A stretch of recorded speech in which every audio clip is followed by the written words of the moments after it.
Hitting revenue targets is hard and requires constant hustle. Last quarter's success is already forgotten. Learn the mindset and tactics of today's most successful revenue producers in B2B marketing and sales. We call this the revenue hustle. I'm your host, Tom Hessen, navigating you on this journey.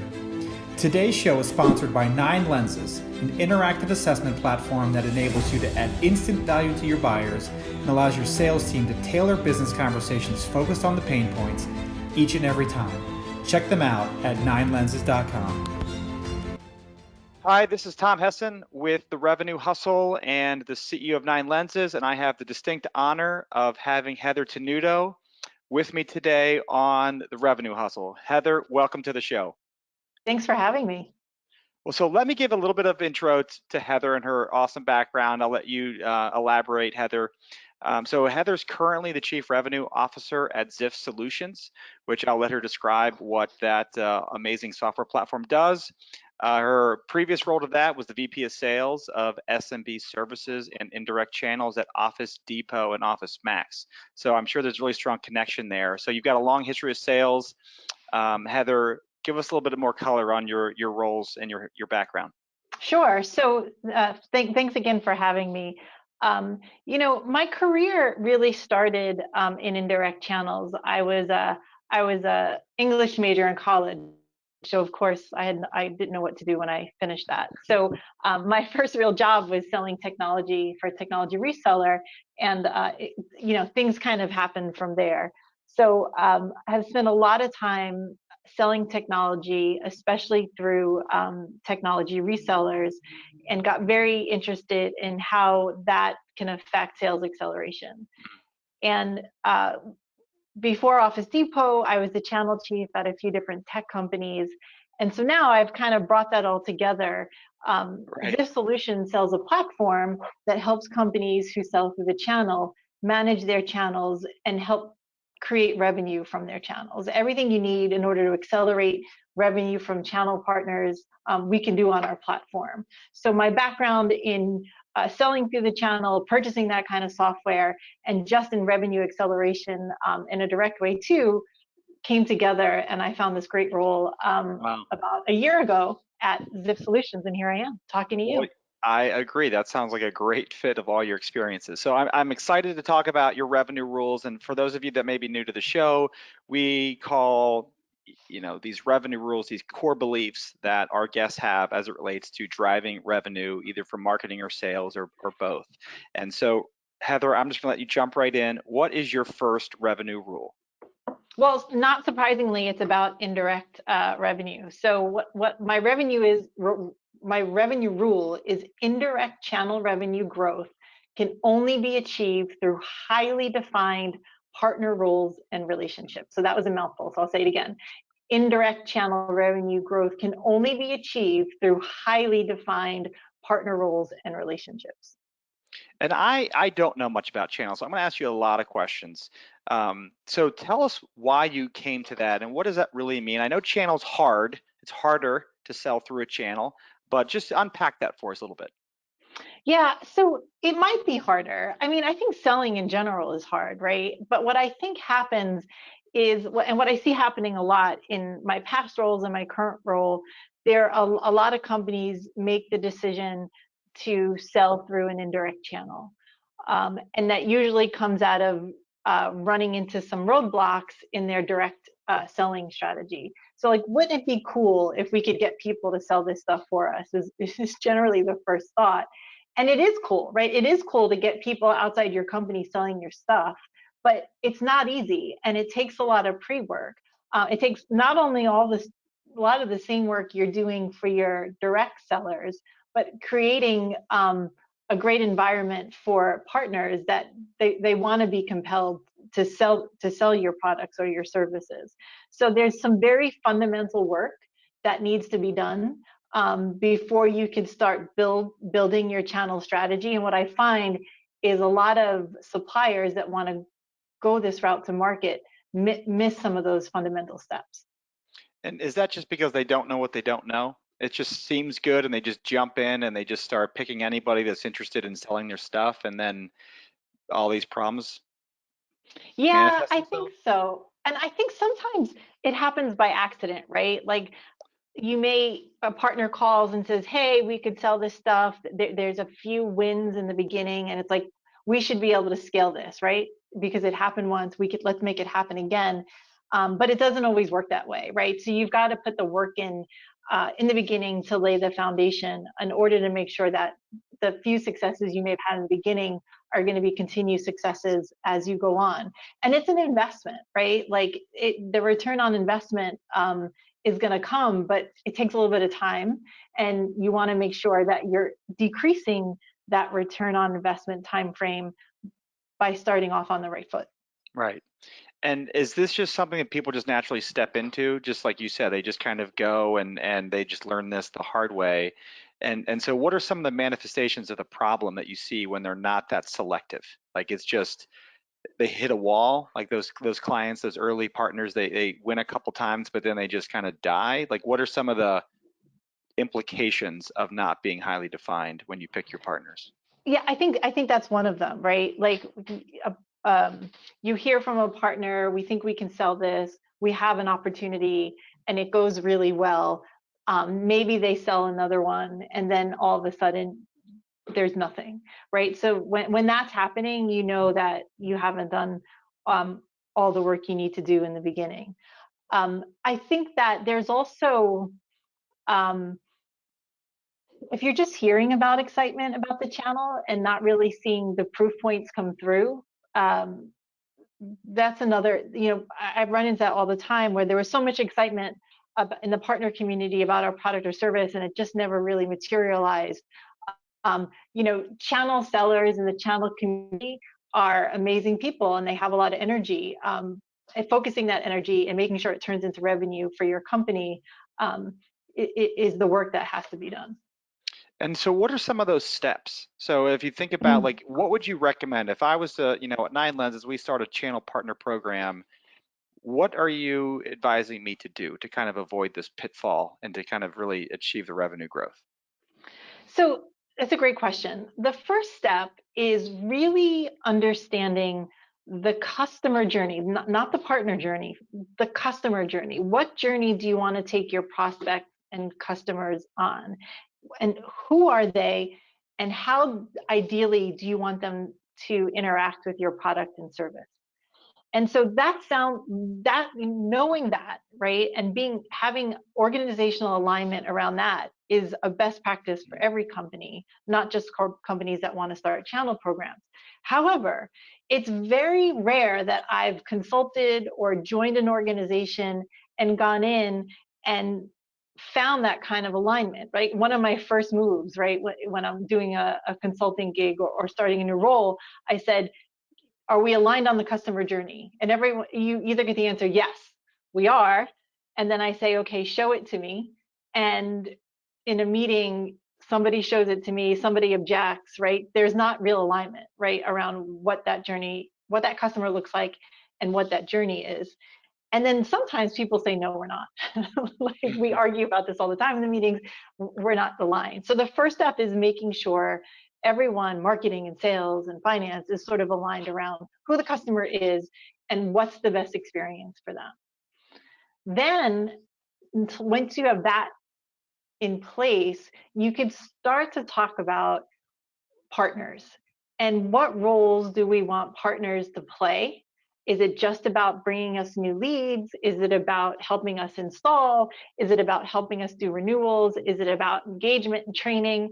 Like, where is the partner going to play in that customer journey? And that's changed over time, right? Like when you look at the history of indirect channels from resellers now to MSPs or referral or influencer partners, that role has changed significantly.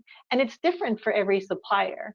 So making sure you know where you want your partners to add value, to have connections with the customer, and where you don't want them. And so once you can envision that, the third step is making sure there's partners that are interested in that, right? Doing some profiling, is this something that there are partners out there that actually could do? And then making sure you're creating a program that incents the partners in all those places. And it's not always just paying them, right? But just why would the partner want to do this thing for you? Is it because they're going to get money, or because they're going to be able to sell more to that customer?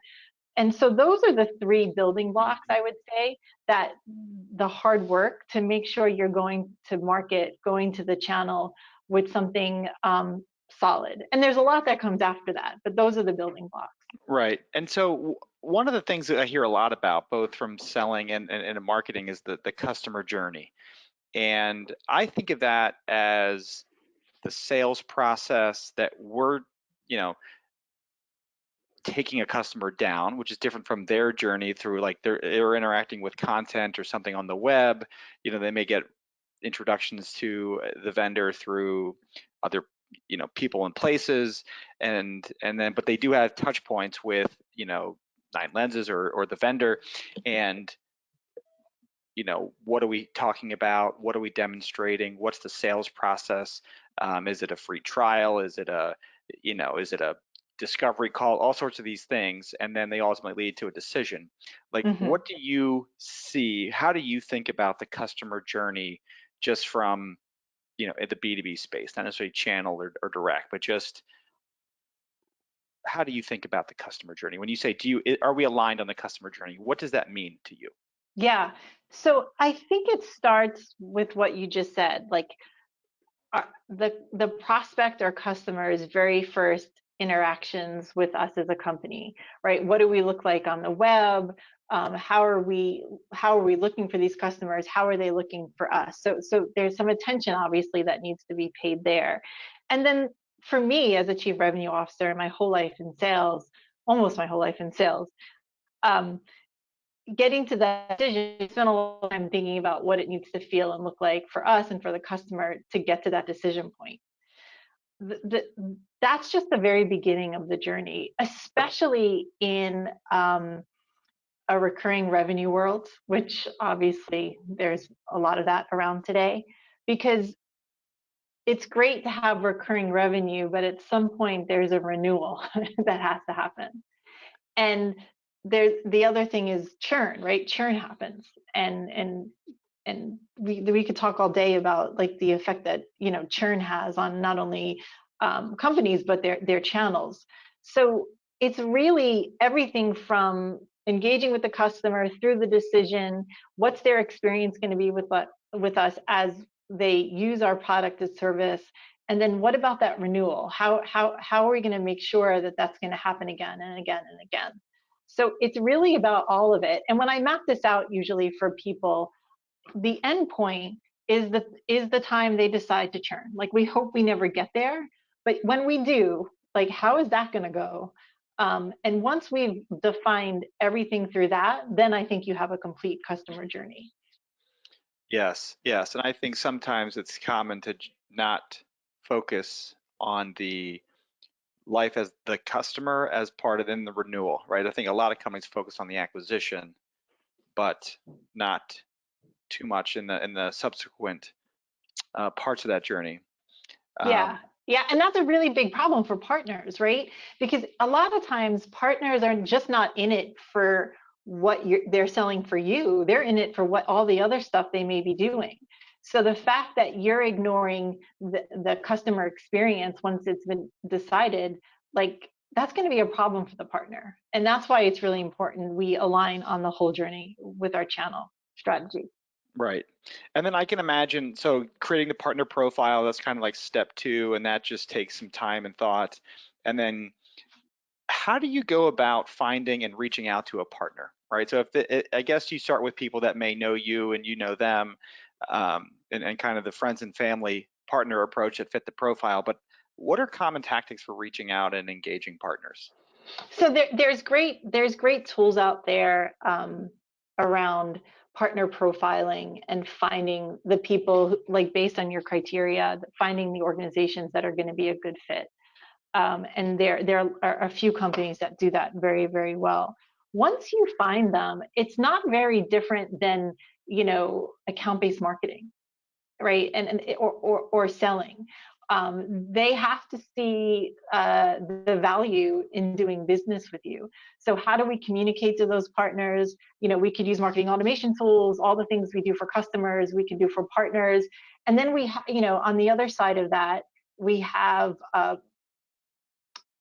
human-based salespeople that Right. that focus on the recruiting of these partners and positioning that value proposition. In some organizations, the CAMs have that responsibility. Sometimes it's very specialized, but we should be treating it with as much care and curation, to use that word, that we do with our customers. Right. Right. Right. Because that can be a real cost if you bring on partners that don't actually produce any revenue. So you want to spend a lot of time and effort getting the right ones, right? That's It's right. like you're getting married to these partners, just like you are to your customer. And there's pros and cons to having good ones and bad ones. And so the one thing that I've experienced just being around sales, my whole career as well, is that it's hard for the channel. So you're, at Zift, you're in enablement, right? Your platform is helping your customers enable their channel partners to better market and sell to the end customer. And I've got that correct, right? At the elevator pitch. It's a big part of what we do, definitely. But it's difficult, right? It's even if you did all those 3 steps right, it's still challenging to get partners to deliver the right pitch, deliver the right value, keep abreast of all the new capabilities and solutions and offerings. I mean, there's just still additional challenges, right? Even if you got those 3 steps right. And that's kind of part of the program and all the other kind of maintenance, and like just talk a little bit about that element of just driving success once you have those 3 steps in place. Yeah, so I call this perpetual onboarding, right?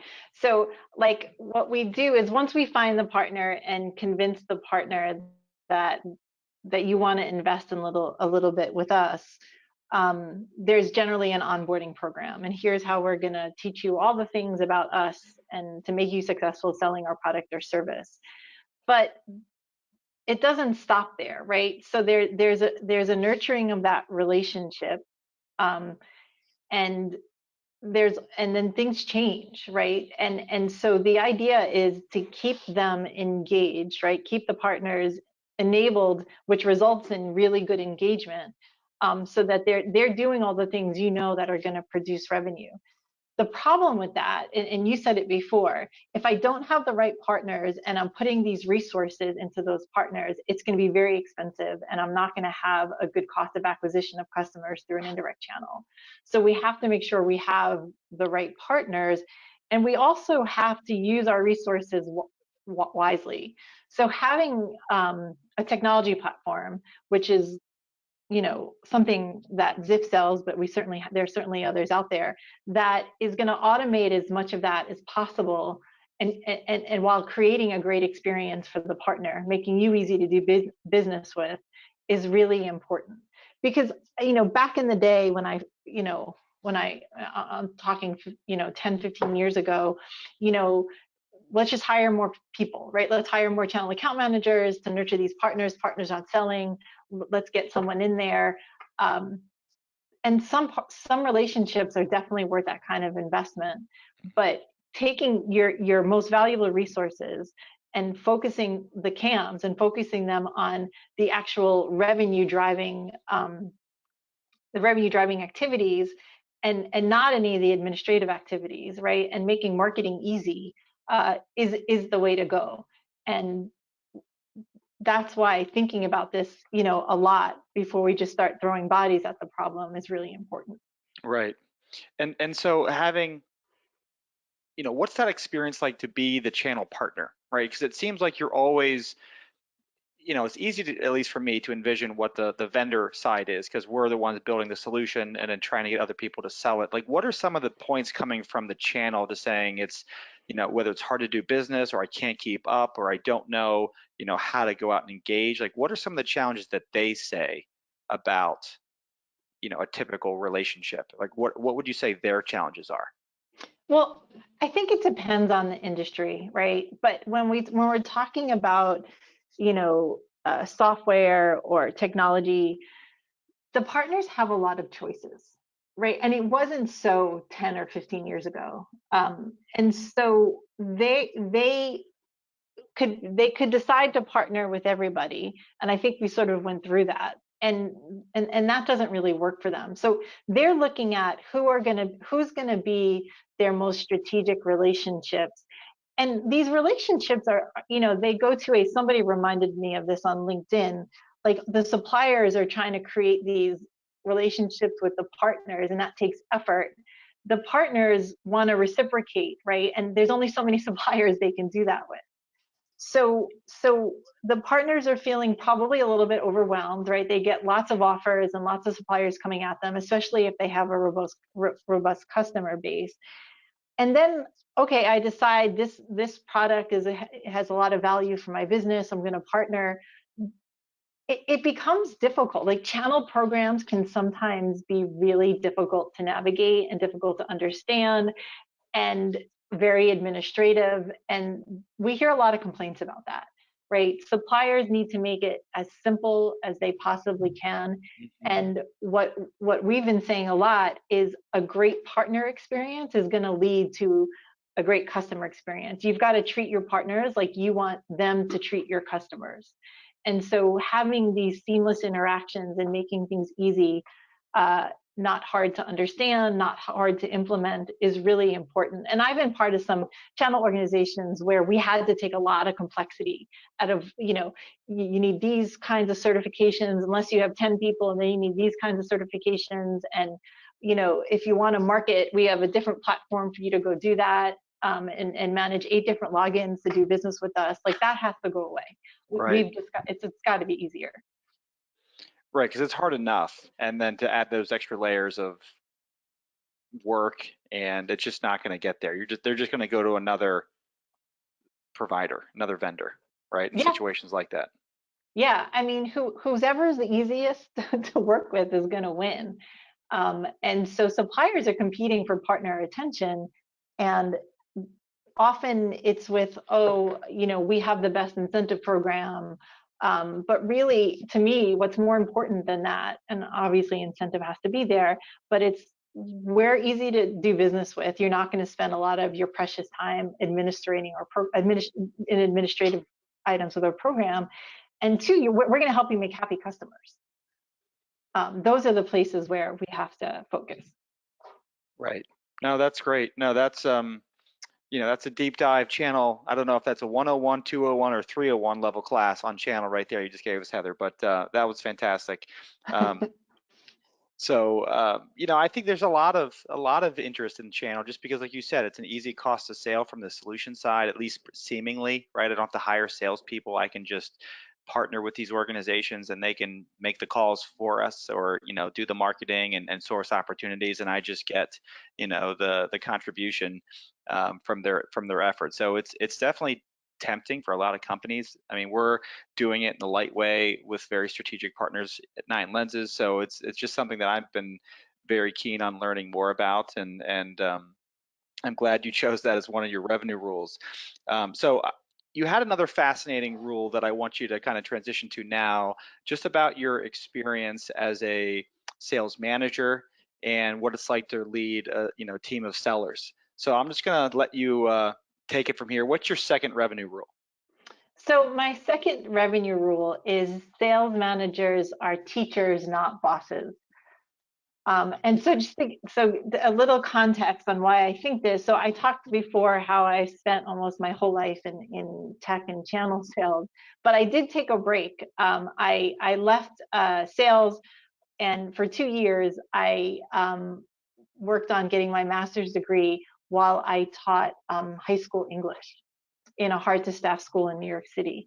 And it was probably the most impactful 2 years of my life. Wow. I enjoyed that very, very much, and realized really how difficult a job it would be. But the lessons, or that it is for teachers today, especially now, but the lesson I took out of that was that when I went back into sales and then in my role as a sales leader, being a teacher versus a boss, especially with salespeople, produces much better results. Um, and I use that. I use that all the time. And so, I mean, obviously, teaching is, I think, a critical part of being a good boss, right? Because you're always, I mean, A, you should be learning yourself, and B, the people that you're working with should be always learning. So like, why teaching? Like, why? Like, how did you come to that? I mean, obviously, you had a great experience in the New York City school, but what does that look like? You know, as on a day-to-day basis, like, as you have a team now, um, how do you teach your team? So the thing about teaching, so I've been with my company a little over a year, and all of the salespeople at my company have been there longer than I have, right? So as far as me teaching them about the product, right, that's not going to happen. They know a lot more about it than I do, although I'm doing my best to catch up. But getting them to understand how my past experience can help them and can add, and having that experience can enrich their sales experience, and just sort of the methodologies that I have to offer with being able to close new business, um, it's going to help them. And so it's this idea that I can tell them what those things are, and I could say, go do this. This is your job. Now go do this. Doesn't really change behavior. Right. And so and I think you and I, what last time we spoke, we're talking a lot about like, what's my role in a sales call, for instance, when I've been asked to join. And it's very hard because there's money at the other end of this call, right? Like if this call goes right, somebody's going to pay us. And so every ounce of your being wants to Uh, jump in and do it, right? I'm going to do it. And there's a time for doing it, but there's also more time for not doing it, and it's hard. So there's this model, right, of mentoring and coaching, and it's in 4 steps, right? The first step is I'm the coach, I do, and you watch. The second step is I'm going to do it and you're going to help me. The third step is you're going to do it and I'm going to help you. And the fourth step is you're going to do it and I'm just going to watch. Right. And so the life of a yeah. sales rep, when you think about your team, like where is each of your people, like where can they fit in that plot to say what my job is on that sales call when we're together is dependent on the experience they have and where they are, in those 4 steps. And then your role is defined by that. Yeah, I think that is a fantastic framework, and I struggle with that same problem. You know, I get, you know, pulled into sales calls, and I love it. I love being on sales calls. Um, you know, I'm a seller at heart, and you know, I think just with experience, you come to problems differently than someone maybe earlier in their career. And you're able to kind of process kind of maybe a bigger picture view of maybe what the buyer is thinking and hearing that's coming from, you know, the discussion with the rep. And, you know, I honestly struggle to not jump in because like you said, there's dollars on the line. And, you know, it's kind of the, do you become overactive, you know, and you know, at the risk of letting your rep not learn or have that opportunity to grow and to take that call versus, you know, not and risk the call not going as well as it could have been or having to kind of jump in late and steer it, you know, if you have to, right? And I think this is a great framework, and I'm going to I've already written it down, but just for me personally on how to assess each individual rep and what my role should be going in, and then also coaching them on how I think about where they are and how I should be, or I'm thinking about participating in the call. Like, do you have those conversations like with this framework, or is it something you just kind of carry around in your back pocket? Well, I think so it's in my back pocket for sure, but I think it's all about prep, right? Like don't let yourself get invited to a call where you're not talking to the rep beforehand. Say, okay, how's this going to go? Like, what's my role? What's your role? How is this going to run? And I know that seems obvious, but we all make that mistake where we don't do that prep and define roles before the call. And you don't have to say, I heard this really cool thing on a podcast and I'm going to do, and you're going to help. but in your head, like what it is you're going to do. Right. And uh, so I think, pro tip, and everyone knows it, but we forget it, is do not jump on a call blind. Do not let them suck you into jumping in a call blind. Like, you need to get me for 5 or 10 minutes beforehand where we're going to discuss how this is going to work. If you think about it, when I was a high school teacher, I mostly taught ninth grade to kids who really were struggling with reading. They had made it all the way to high school and didn't have basic literacy because the school system had failed them and they couldn't read so well. So you can imagine if we were reading a book and I had a kid who was very nervous about reading stand up and say, here, answer this question about, I don't know, what Juliet said to Romeo in the scene. And they started to answer and I interrupted, said, no, you're off track. This is how it went. Like, think about how that would destroy, that student. And I think salespeople are the same way, right? Like, we can't, like, we're doing this in the class. You're doing it in front of other students, right? And with sales, you're doing it in front of the customer. We can't course correct blatantly in the middle of a sales call. And that patience not to do that, I learned being a teacher, because these are children, right? And they're surrounded by their peers at a very difficult age. And so now, if anyone on my team is listening to me, they're like, she interrupts me sometimes, and I do. I'm not perfect at this, but I know that it goes better when I lean on the patience I learned as a teacher, the prep, and then the review, right? The homework. Okay, we got off this call. Let's talk about what went well and what didn't, and how are we going to do it different next time. No, that's fantastic. And so, as you're dealing with a number of account executives on your team and have been around sales for a long time, what are some of the things today that you think reps, like you find yourself coaching your reps on? Like, some of the things I talk about is like discovery, right? Like, that's what our technology does. We're helping sales reps use interactive assessments to better engage their buyers, help them understand their own business pains, and then helping the seller navigate these conversations because they have more intelligence about the buyer before the call. So, like, that's always center to to my thinking. But it's still not easy to just get on a call and not knowing a lot about the buyer, right, and their pain points or what they think the pain points are, and then having the seller just starting to ask a bunch of questions and connect a bunch of dots on the fly. Like, I think that's one area where I'm always coaching. I'm curious, where are you finding your coaching today? Like, is it in the beginning of the sales process, middle, or the end, kind of all of the above? Is there any specific things that you're very keen on coaching? So I think one of them is related to what you just said. Discovery obviously is very important, and we've spent a lot of time, talking about what, where our value and differentiators are, and how to find out if through discovery, if there's those issues exist. The problem is you spend so much time thinking about, and sales reps do this all the time, what they're going to ask. They don't really listen very well. And so one of the benefits I found of being on a call and not leading and not talking is that I'm doing a lot of the listening. And it never ceases to amaze me when I do that, what I hear that the sales rep completely missed, right? Like, it's almost like we were on different calls. And so learning how to ask questions and be a good listener is really important, because you can't always have a second person on the call. But, this active listening, really listening to what the person is saying, and then thinking deeply when you get off the call about what that really means, is one place where we focus.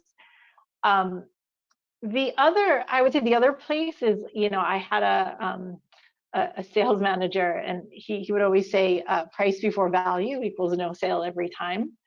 And it's this sort of rush to say, okay, I found your pain, here's what it is, here's what it's going to cost, and go, without really aligning sort of, the cost of our solution, the investment they're going to have to make with the pain or the needs, the unmet needs that they express, right? There's being careful about that connection is another place where I think I spend a lot of my time. Well, that's great. So I guess I have two questions about that. One, if someone asks you about price, you can't dodge it because then it's like you're sketchy, you're hiding something, right? Like is it $10 million and you're not going to tell me yet? Or so those first calls, if it does go well, people want to generally know, like, is this something I can afford? And that's what I'm trying to tell my reps is they're not trying to ask, down to the dollar, right? Because you can't typically provide that at this stage, but they're just trying to answer the question, can I afford it? Or is it even the realm of possibility? But how do you think about, providing price in when somebody asks early in the process? Yeah, I just got off a call with a rep before this that we were talking about this one. The person who qualified the call gave a range, and I like this, right? And I think it's fair that you have to kind of like island shelf about what is it, what is this, and about how much is it going to cost, right? So it depends on a lot of things, but it's going to usually for a company your size, it's between this and this, and give a big enough range. Now they're always going to hear the lower number, right? And expect that that's what the price is going to be.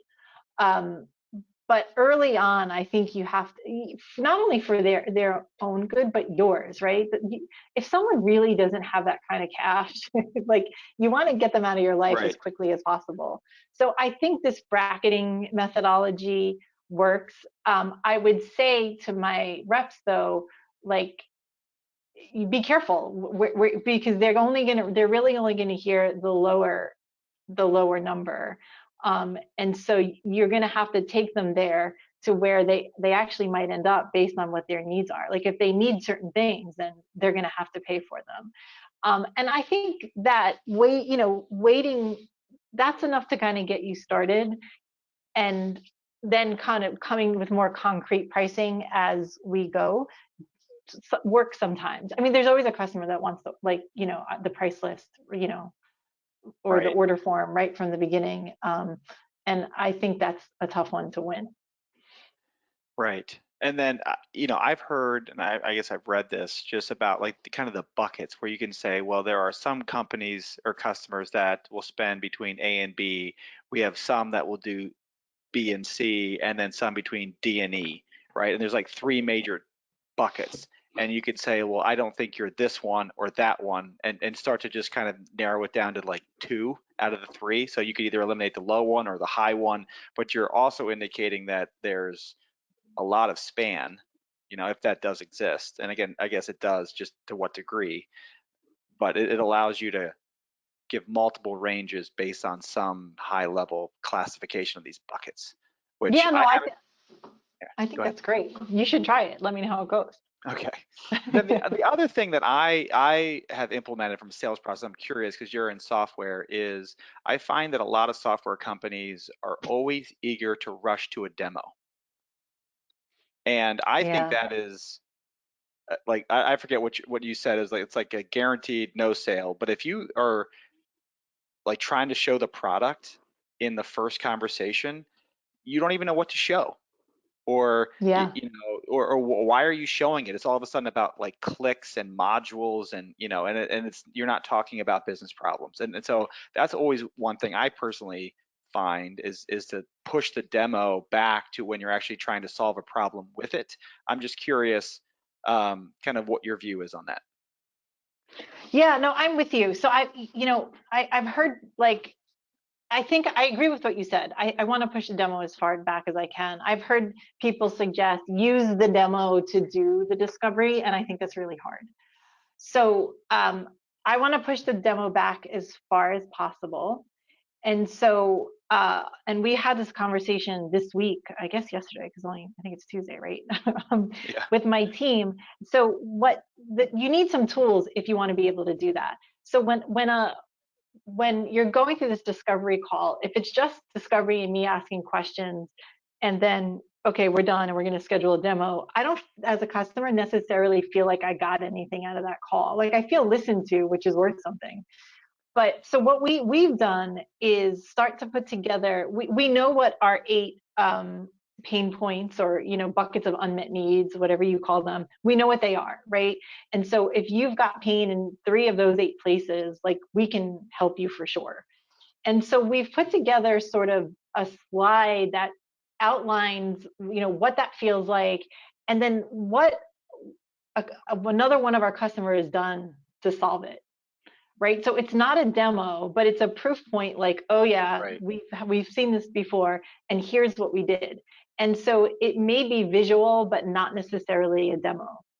And Right. so the trick is, like, you've got all 8 at your disposal, but you don't want to, that would take forever, right? But knowing which 3 or 4 are going to resonate with the customer, making them feel like, okay, yeah, like, that sounds like something exactly I want. I can't wait to see it. And then scheduling that next call. But I'm with you. Once you start plugging around and giving this big overview, our platform does a lot of stuff, right? So we could totally Yeah. miss the mark if we're doing the demo too early. Yeah, and in some companies, I've called this the solution presentation. I don't use the word demo.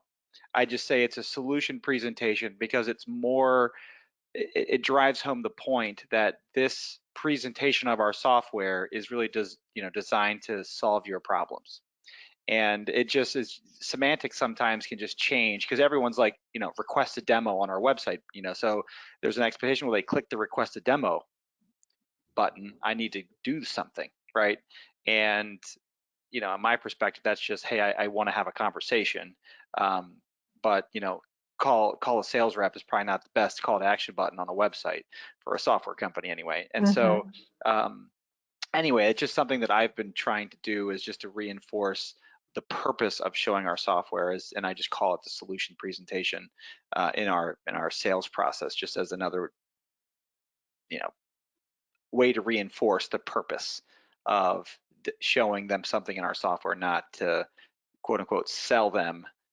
It's really just to verify what we've already talked about. Anyway, that's just I, my. I I love that, and I've been struggling with the term because I was calling, like, I was saying baby demo and daddy demo to try to explain what you just did. So I'm gonna get rid of those, and I'm gonna adopt solution presentation, if you don't mind. No, go for it. That's great. I'm going Awesome. to steal Thank some of you. your stuff too. So this is great. I'm going to just ask you, Heather, how you got into sales. You talked a little bit about your background in teaching. You kind of had a little hiatus, but just tell us a little bit about your career and how you've, some of the things you've sold, how you got into sales, and kind of where you see yourself going.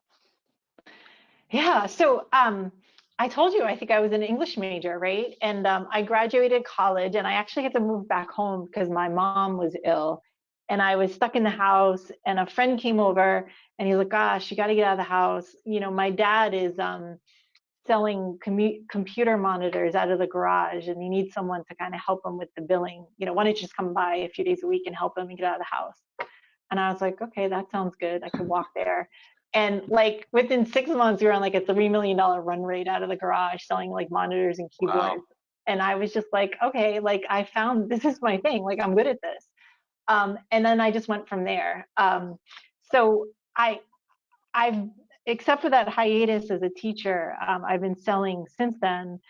And there was a shift for me, though, I would say 2012, 2013. I don't know, I was getting older, life events, I don't know. But what I found that I could be way more successful if I wasn't so focused on necessarily elbowing through my career and helping other people, the people around me, with theirs.